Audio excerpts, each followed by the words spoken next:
কারণ এখন তো বিপ্লবের ঝান্ডাদারি অনেককে দেখা যায়, বিপ্লবের দোকানদার, বিপ্লবের দোকান।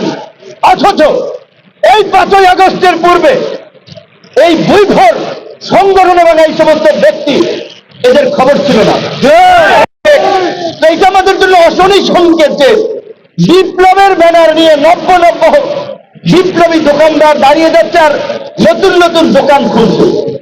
সাংবাদিক ভাইদেরকে বলতে চাই, সোশ্যাল মিডিয়ার অপারেটর, এখানে যারা ইউটিউব, ফেসবুক চ্যানেল অপারেট করেন, তাদেরকেও বলতে চাই, এইভাবে যদি আপনারাও ভুইফোর মানে বলতে গেলে কথাবার্তি অসংলগ্ন স্বাভাবিক সুস্থতা আছে কিনা জানা নাই, এদের থেকে অনেকেই বুম ধরে আসিফ নজরুল ইউনুস স্যারের একটা ছবি লাগাইয়া, একটা থাম্বনেল লাগাইয়া, একটা গরম হেডলাইন দিয়ে যে ইউনুসকে টেনে আমাদের হুমকি দিলেন অমুক, একই করলেন আসিফ নজরুল, বললেন ছাত্র নেতা, যুব নেতা, অমুক তমক। এই ধরনের এই যে চটকদার হেডলাইন করা, এটা একটু কমন সেন্সের বিষয় যে এইগুলো এইভাবে প্রচার করা উচিত না।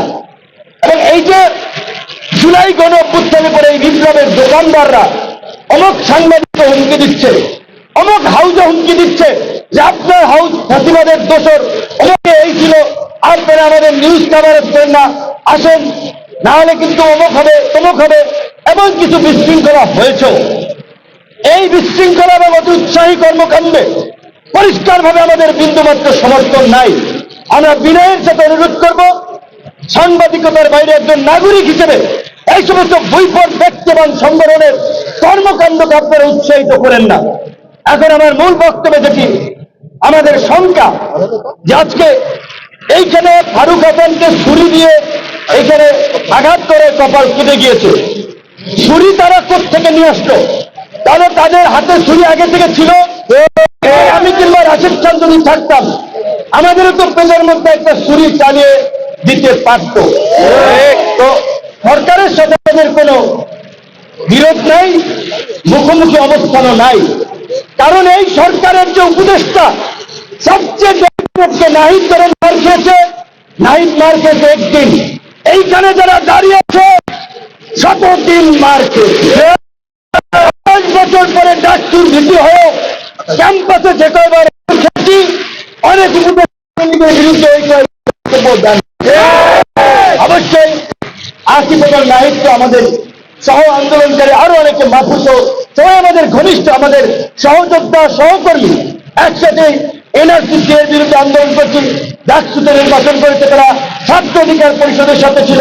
আমি তো শুধু বললাম এই কারণে যে এখানে কয়েকজন এই আন্দোলনের যারা ফ্রন্ট লাইনে ছিল, তাদের ডেডিকেশন আছে, ত্যাগ আছে, আর কিছু হচ্ছে মৌসুমী নেতা।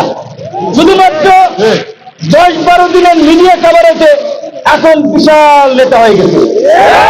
তাদেরকে ঢুকাইছিল ছাত্রলীগ আন্দোলনের গতিবিধি পর্যবেক্ষণ করার জন্য, আন্দোলনের স্পাইগিরি করার জন্য।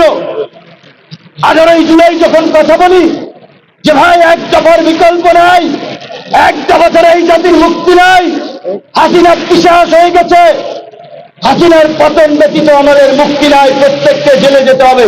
তখন বলে ভাই আমরা তো এক দফার জন্য আন্দোলন করি নাই, এটা কি উচিত হবে? এরকম এখন 2-1 ব্যাপক বিপ্লব হয়ে গেছে, অথচ ফুল ছাত্রলীগের এজেন্ট হিসেবে এখন যাই হোক সোশ্যাল মিডিয়ার কারণে ব্যাপক পপুলারিটি হয়েছে, সেলিব্রিটি পড়ে গিয়েছে। তো তাদের পেছন একটু তাকাতে হবে। হঠাৎ করে চরিত্র বদল করলেই বদল হয়ে যায় না। তো গতকালকে এই আহতদের এবং বিশেষ করে হামলায় ফারুককে